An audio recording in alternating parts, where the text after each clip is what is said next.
আমরা দেখে নিই আজকের ম্যাচের সেই সচিত্র বিবরণ অর্থাৎ হাইলাইটস, ঝলক যেটাকে আমরা বলে থাকি, নির্বাচিত অংশ। প্রথমেই একটা ফ্রি কিক ছিল যেটা সরাসরি গোলরক্ষকের কাছে গিয়েছিল মোহামেডান স্পোর্টিংয়ের। এই সময় একটা হেড যেটা পেছন থেকে এসে করেছিলেন ওই দীনেশ মিতেই।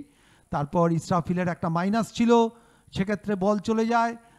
সজলের একটা শট গ্রাউন্ডার ছিল, গোলের মধ্যে ছিল না। এই শটটাও কিন্তু ভালো নিয়েছিল, বাউন্সটা খুব ডেঞ্জার হয়ে গেছে। সৌভিক নিজের ফ্রি কিকটা যেটা গোলের বল, আমি বলছি অসাধারণ কমিটমেন্ট ছিল, খুব ভালো ইনার স্টেপ দিয়ে রেখেছে ওয়ালের ওপর দিয়ে। এবং এই ধরনের গোল দেখতেই মাঠে আসে, চমৎকার গোল করে টিমকে শুধু এগিয়ে দেয়নি, সেই টিমকে এগিয়ে দিয়ে দেওয়ার সাথে সাথে পঙ্কজ কিন্তু এরিয়ানের যে এক গোলে আপটা, এটা একটা শট ছিল, ভালো শট মারার জায়গা থেকে ফার্স্ট পোস্ট, মানে এটা এয়ার টাসেল গোলকিপারের জন্য ফাউল ছিল। এইটাও কিন্তু আমি বলবো মৈনাক খুব ভালো বাঁচিয়েছে, নিজের বডি যখন নিচে নেমে গেছিলো তার পা দিয়ে বাঁচিয়েছে। এই ফ্লাইটটাও কিন্তু চমৎকার সেভ করেছে। আর এইটা একটা ফ্লাইট মিস করেছিল যেখান থেকে মোহামেডান স্পোর্টিং গোল করতে পারতো। প্রথমার্ধটা কিন্তু এইভাবেই গেছে, দেখুন গতিতে পরাস্ত করেছিল, এটাও ভালো একটা ট্যাকেল শুভমের। এবং এই জায়গায় যেটা পেয়ে গেছিলো রিন্টু, এই শটটা গোলে রাখতে পারলে খুব ভালো হতো। এবং মিঠুনের এটা পঙ্কজের শট ছিল, এই ডান দিক থেকে কর্নার, এই হেডটা ঠিক হাফ টাইমের আগে এই হেডটা কিন্তু মিস করে গেল হচ্ছে আমাদের দীনেশ। এইভাবেই ফার্স্ট হাফ গেছে। সেকেন্ড হাফে মোহামেডান স্পোর্টিং মহিতোষকে নামায় এবং মহিতোষ নামার পর খেলার কিন্তু একটা চমৎকারভাবে গোল করে ম্যাচে মহিতোষ মোহামেডান স্পোর্টিংয়ে ম্যাচে ফিরিয়ে দেয়। এবং এটাই আমি বলবো আজকের খেলার টার্নিং পয়েন্ট। এখান থেকেই মোহামেডান স্পোর্টিং খেলার মধ্যে পুরো ফেরে, অসাধারণ একটা গোল।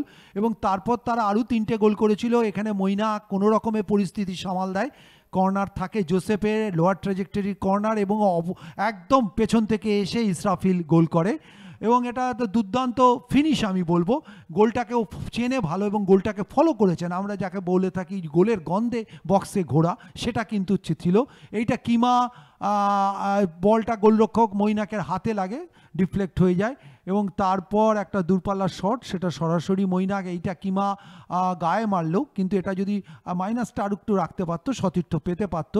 জোসেফ সেখান থেকে একটা সুযোগ ছিল মোহামেডান স্পোর্টিংয়ের কাছে, সেখান থেকে গোল আসেনি। তারপর এই বলটা কিন্তু ভালো ছিল, ফ্লাইটটা আরেকটু যদি ভেতর দিকে থাকতো বিপদ তৈরি হয়ে যেতে পারতো।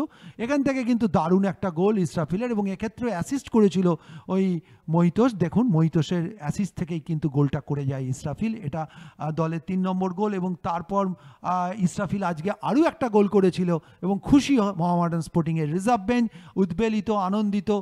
হাকিমও আজকে যেন খানিকটা হাঁপ ছেড়ে বাঁচলেন। এবং এই গোলটা ইসরাফিলের হ্যাটট্রিক, 4 নম্বর গোল।